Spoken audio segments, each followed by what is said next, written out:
Yaorana et bienvenue dans Manava, l'espace numérique de travail, l'ENT.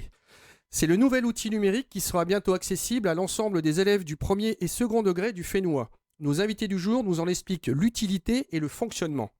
J'accueille aujourd'hui Tiyura Falchetto, qui est inspecteur de l'éducation nationale en charge de la mission numérique. Grégory Biret, qui est enseignant référent aux usages du numérique, ERUN, donc pour le pôle de l'action pédagogique et numérique de la DG2E. Teddy Chen, qui est chef de projet de l'espace numérique de travail pour la DG2E. Et Laetitia Wong, donc, qui est ERUN du premier degré, basée à la circonscription pédagogique de Tairappu, Austral. Ravi de vous accueillir tous les quatre. Merci d'avoir accepté notre invitation. Merci. Tiyura, Merci. qu'est-ce que l'éducation numérique et à qui cela est destiné ?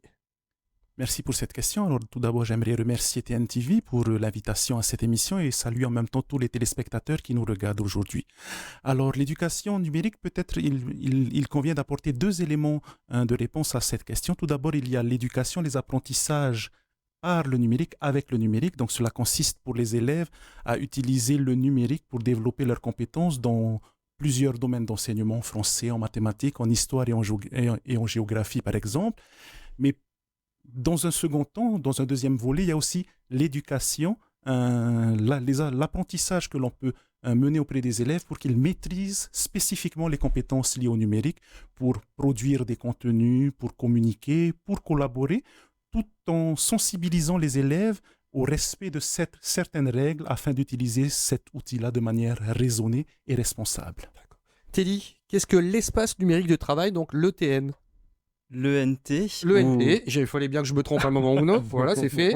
ou Espace numérique de travail, c'est une plateforme en ligne sécurisée à destination des élèves, des parents, des enseignants et des personnels administratifs des écoles. Il a pour objectif de centraliser les ressources pédagogiques comme les leçons, les exercices ou les activités, mais aussi de proposer un certain nombre d'outils numériques comme la messagerie, l'espace de stockage, le blog, le cahier multimédia ou des outils de bureautique en ligne. Le déploiement de l'ENT en Polynésie a été une volonté forte du ministère de l'Éducation de la Polynésie pour faciliter l'accessibilité à l'éducation, la communication et la collaboration entre tous les acteurs de la communauté éducative. Grégory, quels sont les avantages de l'éducation numérique ? Les avantages de l'éducation numérique, c'est que le numérique en soi, dans son usage scolaire, pédagogique, est une opportunité pour changer la forme scolaire. C'est-à-dire que c'est une façon de pouvoir adapter l'école à la société d'aujourd'hui, aux besoins d'aujourd'hui.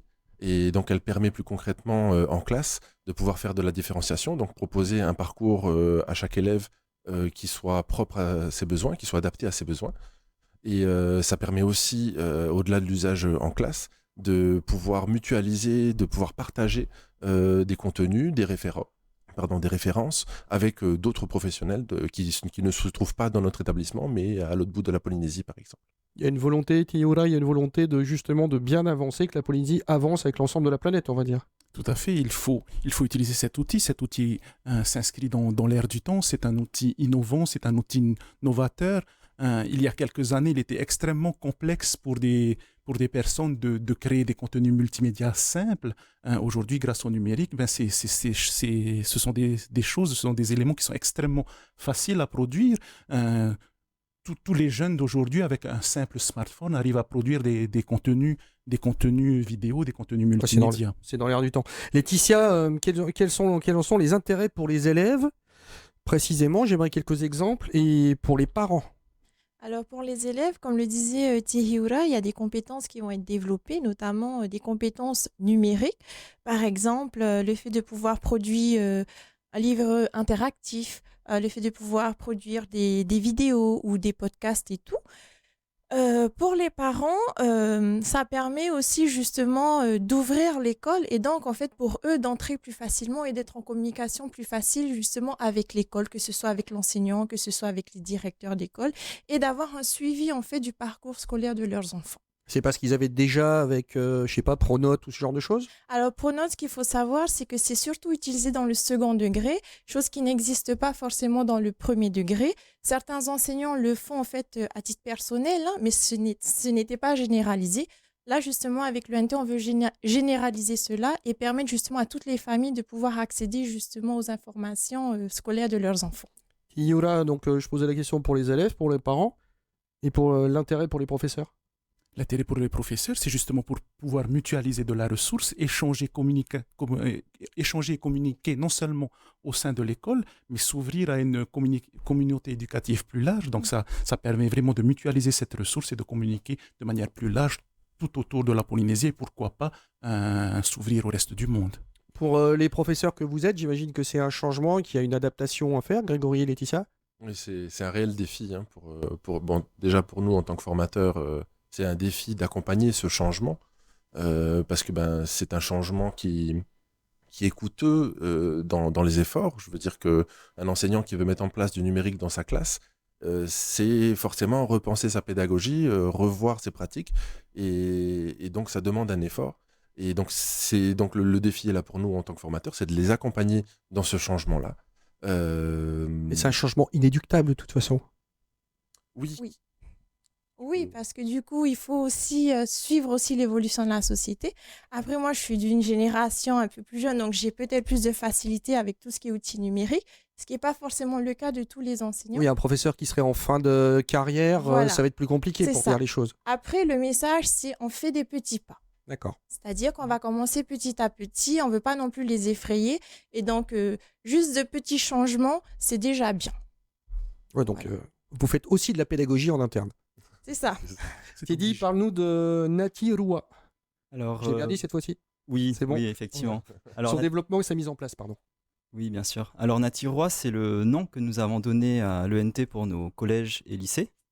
Il a une interface qui est adaptée aux adolescents et aux adultes. Et il signifie le lien au secondaire. Nous avons nommé Natitei, notre ENT polynésien pour les écoles. Lui aura une interface qui sera plutôt adaptée aux enfants et il signifie le lien au primaire. Alors tu utilises plusieurs fois le terme interface, tu peux essayer de nous le vulgariser? Oui, alors l'interface c'est juste en fait l'affichage de la plateforme qui sera adapté pour les enfants avec des boutons plus gros, moins de texte, à 6 ans, des choses plus on a pas la même approche imagées. qu'à 12 ans. Exactement, de grosses icônes pour en tout cas faciliter la prise en main par les enfants et plus textuel avec beaucoup plus d'informations pour Nati Roua qui est destiné plutôt aux adolescents et aux adultes. Alors bien que nous ayons ces deux interfaces, l'ENT Natitei Nati Roua fonctionne exactement de la même façon et propose exactement les mêmes applications, outils numériques à l'intérieur. Ce qui fait que la prise en main des élèves de la maternelle au lycée est facilitée, mais aussi cela aide à la construction de ce qu'on appelle dans notre jargon les communs numériques, c'est-à-dire de rassembler l'ensemble des enseignants autour des mêmes outils numériques pour une pédagogie en tout cas plus cohérente et plus commune au sein de la communauté éducative. J'imagine qu'il y a cette notion collaborative où tout le monde amène son pièce à édifice et vous allez grossir tous ensemble. Exactement. Grégory, comment se fait son application au quotidien? Son application au quotidien, bon, pour le moment, on est au tout début du lancement de l'ENT en classe. Donc, suivant les classes, c'est assez disparate. Enfin, les usages sont encore assez disparates. Là, on a vu une séance à Tiapa, à Paria, où l'enseignante arrivait à utiliser l'ENT dans des groupes autonomes, c'est-à-dire qu'il y a des élèves qui travaillent seuls sur une activité qu'elle a définie sur l'ENT. Ou alors, on peut avoir aussi un usage un peu comme de projection, c'est un support qu'elle va projeter au tableau et elle va s'en servir pour faire son cours. Et après, il y a aussi des exercices qui peuvent être faits à la maison. Ça, elle l'a expérimenté. Et donc, l'enfant va pouvoir faire continuer son parcours qu'il a commencé en classe, le continuer à la maison, sans que ce soit une obligation, bien entendu. Ça peut aussi intervenir dans le cas de ce qu'on a vécu il y a 2-3 ans, où les élèves devaient travailler en Zoom, tout ça. Donc, j'imagine avec cet outil-là, ça sera plus facile aussi. Oui, tout à fait. Bon, on espère bien sûr, qu'il n'y aura pas une dans nouvelle pandémie, mais dans l'esprit, oui, c'est un petit peu ça. Bon, ça n'est pas du tout la volonté. C'est pour le moment, on a l'outil qui pourra répondre à ce besoin au cas où, Mais la volonté, c'est pas de faire l'école à la maison. Non, non bien plus. sûr, mais c'est une Voilà. ouverture qui est tout à fait possible, quoi. Oui, voilà, c'est ça. Laetitia, comment, selon toi, justement, les élèves et les parents vont percevoir son utilité? Alors, Ah. comment ils vont le percevoir? Je pense que pour les enfants, enfin pour les élèves, ça devrait aller. Après, c'est un travail qui va se mener avec l'enseignant. Donc, comment aussi l'enseignant va utiliser l'ENT en classe? Quel est l'usage qu'elle en fera ou qu'il en fera? Est-ce que ce sera juste pour consulter des choses ou est-ce que c'est vraiment un outil qui va être utilisé pour que les élèves soient amenés à créer des contenus? Parce que justement, dans cette ENT, ils peuvent créer des cahiers multimédia, ils peuvent créer un blog pour la classe et tout ça est sécurisé. Pour les parents, je pense que la problématique majeure, ça va être vraiment la connexion Internet parce que c'est nécessaire justement pour pouvoir accéder à l'ENT.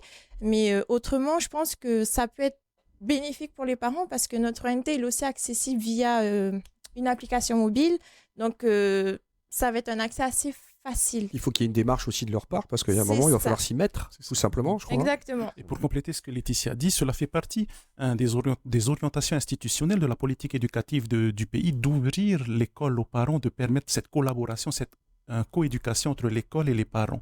Et donc, de nos jours, les parents sont souvent pris par leurs occupations professionnelles et n'ont pas forcément l'opportunité de se rendre physiquement dans les écoles. Mais l'ENT pourrait être un bon moyen alternatif justement pour maintenir ou renforcer cette ouverture de l'école aux parents, puisqu'à travers de l'ENT, on pourra communiquer facilement élèves, parents, enseignants vers parents. C'est une ouverture on va dire, du système scolaire pour les parents.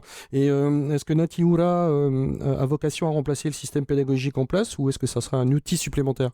Pas du tout. Donc, ni remplacer, ni outil supplémentaire, mais peut-être un outil complémentaire qui vient s'inscrire dans la continuité des outils que l'on utilise déjà au quotidien dans les classes. Teddy, Natiura est collaboratif. Est-ce que chacun peut y amener ses réflexions d'évolution et comment le faire? Alors, en termes de fonctionnalité, il y a effectivement la possibilité de proposer des améliorations. Donc, nous avons eu des formations avec l'ensemble des forces vives formateurs pour faire remonter un peu ces demandes. Par contre, en termes de collaboration, ce qui est intéressant sur l'ENT, c'est qu'il y a des applications comme la bibliothèque qui proposent déjà des milliers de ressources disponibles et les enseignants peuvent les récupérer, les adapter et les réutiliser immédiatement. Ou bien s'ils ont créé eux-mêmes un contenu interactif qui est intéressant, ils peuvent le partager à l'ensemble de la communauté. Ce qui permet de créer une forme de collaboration en termes de contenu. Ça, c'est entre professeurs, mais est-ce que les parents ou les élèves peuvent amener aussi des idées? Les parents peuvent communiquer et justement proposer leurs idées d'amélioration qui sera évidemment remontée par les différents référents présents dans les écoles ou les établissements, bien sûr. Grégory, comment les enseignants intègrent cet outil dans leur pratique pédagogique, si tu as quelques exemples? Comment ils l'intègrent?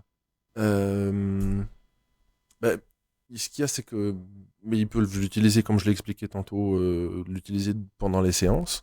Donc sous forme d'exercice ou de support de présentation.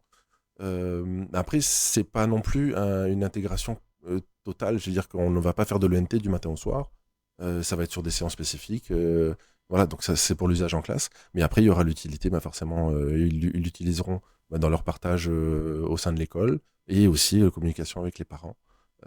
Voilà, je ne sais pas si j'ai bien répondu à ta question. Si. Ça veut dire que les parents peuvent aussi, alors pas interpeller, mais interroger et poser plus de questions aux professeurs, à l'enseignant, et aller plus en avant et s'intéresser encore plus à ce que font les enfants. Oui, c'est cela. C'est un peu le but, c'est de leur permettre de suivre le parcours éducatif de leur élève, d'établir une relation de confiance avec l'enseignant pour que tout se passe au mieux pour l'enfant. Laetitia? Oui, et puis aujourd'hui, on le voit, plusieurs écoles ont des pages Facebook et ça, ce sont des choses que les parents apprécient parce qu'ils peuvent avoir des images en fait sur les journées de leurs enfants.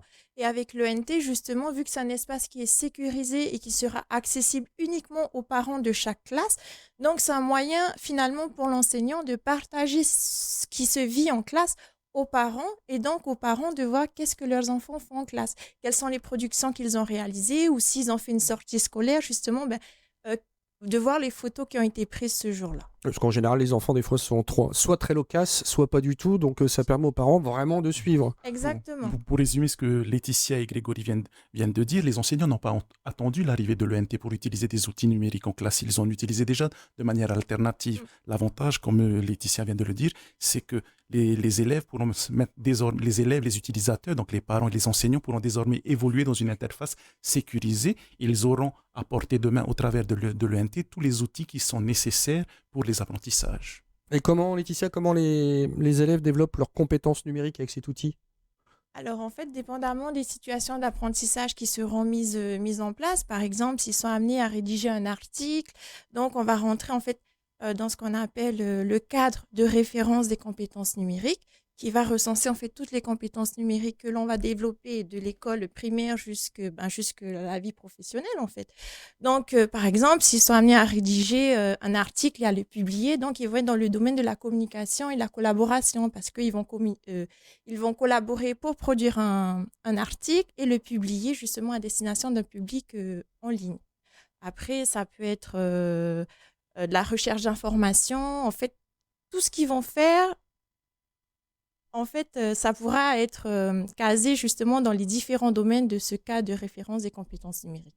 Grégory. Et si je peux compléter la réponse de Laetitia, là, l'ENT est pensé comme un réseau social. Attention, ce n'est pas un réseau social comme comme Facebook, Instagram ou Twitter. C'est un réseau social dans le sens où chacun va pouvoir communiquer avec les autres membres de l'école. Et cet outil-là va nous permettre d'accompagner les enfants à développer, et leur permettre de développer les compétences qu'on appelle l'EMI, éducation aux médias et à l'information.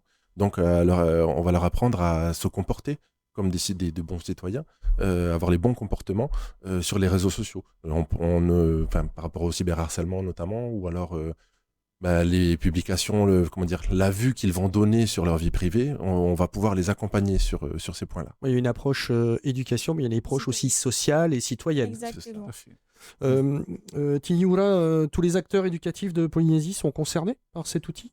Tout à fait. Donc, les élèves sont concernés, les enseignants sont concernés, les personnels de direction également. Et on essaie d'ouvrir l'ENT à un public, au personnel éducatif de la manière la plus large possible, de manière à ce que cet outil puisse fédérer justement tous les utilisateurs dans l'usage qu'ils feront de cet outil. Et dans le secondaire, tout type d'enseignement aussi ? C'est pas spécialement l'enseignement général, ça peut être pour le technique ou ce genre de choses ? Tout à fait. Alors, je ne suis pas forcément spécialiste du secondaire, mais effectivement, cet outil, donc Nati Rua, si je ne me trompe pas, est ouvert également à tous les personnels du second degré. Alors, Teddy, tous les établissements de Polynésie seront connectés à Nati Rua ? Nati Rua. Voilà. Alors, en termes de déploiement, nous avons effectivement fait une sélection pour cette première vague d'un certain nombre de collèges, de lycées et d'écoles. Et l'année prochaine, déjà, tous les collèges et lycées publics de la Polynésie pourront accéder à l'ENT.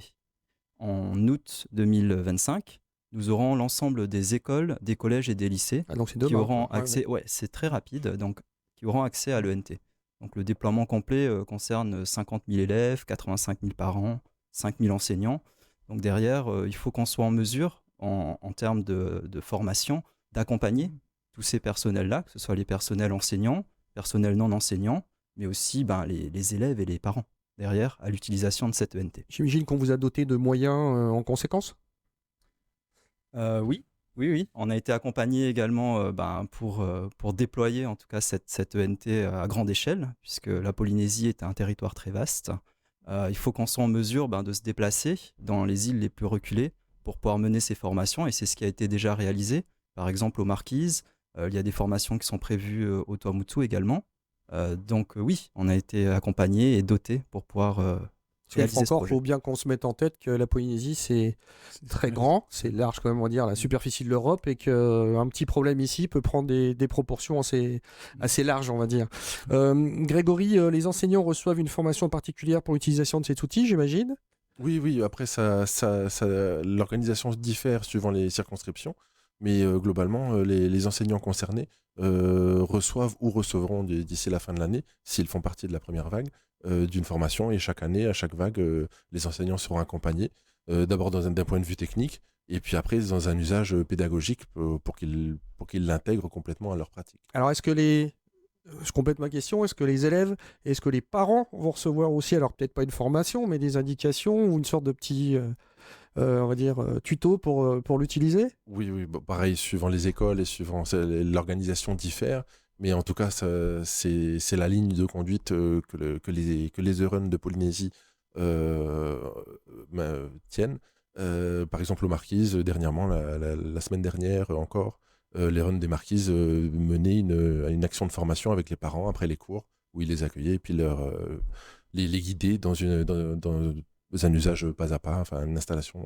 Et quel en était le retour? Ah, les parents sont ravis, hein. Les parents sont ravis de ce que va pouvoir, de ce que, comment dire, de ce que va permettre cet outil, d'avoir une vue, comme on le disait tout à l'heure. Certains parents n'ont pas l'occasion de venir à l'école parce que pris par leur métier. Et cette application, cette ENT, est une fenêtre sur l'école. Et puis certains ont leurs enfants à Tahiti et eux sont dans les archipels, donc Ouais, c'est voilà. une vraie avancée et c'est une belle avancée technique. Oui, c'est une belle avancée. Donc l'institution a prévu des temps de formation donc, pour pouvoir former les enseignants à l'usage de l'ENT, former également les parents, si on n'arrive pas jusqu'à la formation des parents, au moins l'information des parents, des personnels aussi dédiés, donc les EREN en fait. Hein. Donc l'institution dans chaque circonscription pédagogique des enseignants référents pour les usages du numérique ont pour mission de former, d'accompagner les enseignants dans les usages du numérique de manière large, mais également spécifiquement sur l'ENT. Et un dernier levier institutionnel aussi que nous pouvons avoir, c'est nous bénéficions chaque année d'un budget d'environ 60 millions accordés par le pays, de manière à pouvoir équiper les écoles au prorata des effectifs en matériel numérique, de manière à pouvoir déployer l'ENT, l'environnement numérique de travail, de manière sereine dans les écoles. Donc c'est une vraie décision voilà. au sens large et qui prend sens. Donc Laetitia, l'ENT va améliorer la relation école-famille? Oui, ça devrait, hein, en tout cas, parce que C'est justement, l'objectif en tout c'est cas. l'objectif et ça va permettre justement cette ouverture de l'école plus large pour les parents et les familles. Jenny, on peut imaginer que cet outil permet de faire une visio entre justement des professeurs, des parents qui sont en marquise et les élèves qui sont à l'internat. Je prends un exemple comme ça. Hein. Oui, bien sûr, nous avons les outils en tout cas à disposition pour réaliser des visioconférences et faire classe à distance. Mais l'objectif premier de l'ENT, c'est vraiment d'accompagner les enseignants dans les usages qui sont possibles, d'être innovants en termes d'éducation et d'avoir un enseignement effectivement de meilleure qualité et puis surtout inscrit dans l'air du temps. Est-ce qu'à terme, on peut, alors je ne sais pas, espérer ou croire en fait que chaque élève pourra ensuite être équipé, on va dire, techniquement et pouvoir justement avoir un accès encore plus libre à cet outil? Alors, que chaque élève puisse être équipé techniquement, c'est peut-être pas forcément l'objectif parce que à l'école, on n'utilise pas le numérique forcément tout le temps.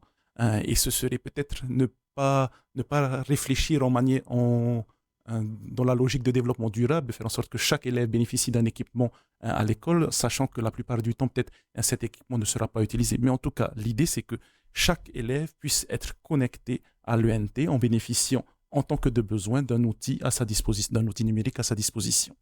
Les élèves sont motivés par alors pour ceux que vous avez déjà rencontrés, quel est leur retour? Mais ils savent utiliser, mais en termes de motivation et en termes d'implication. Disons que, en tout cas, dans ce que j'ai pu observer, avant, le professeur allait voir l'élève pour lui demander de rendre sa copie. Maintenant, c'est l'élève qui va voir l'enseignante pour lui dire j'ai fini les autres exercices, j'en veux plus, quoi. Donc, ouais, le niveau de l'engagement de l'élève, on a atteint les objectifs. Donc clairement, on est en plein dans l'air du temps, c'est générationnel et ça va en motiver quelques-uns, selon toi, Laetitia. Peut-être aussi une partie du décrochage peut être rattrapée. C'est ça, je pense que ça peut susciter justement plus de motivation chez certains élèves et peut-être améliorer justement leur engagement. Après, il n'empêche que le numérique doit toujours apporter une valeur ajoutée à ce qui est fait. On n'utilisera pas le numérique juste pour utiliser le numérique.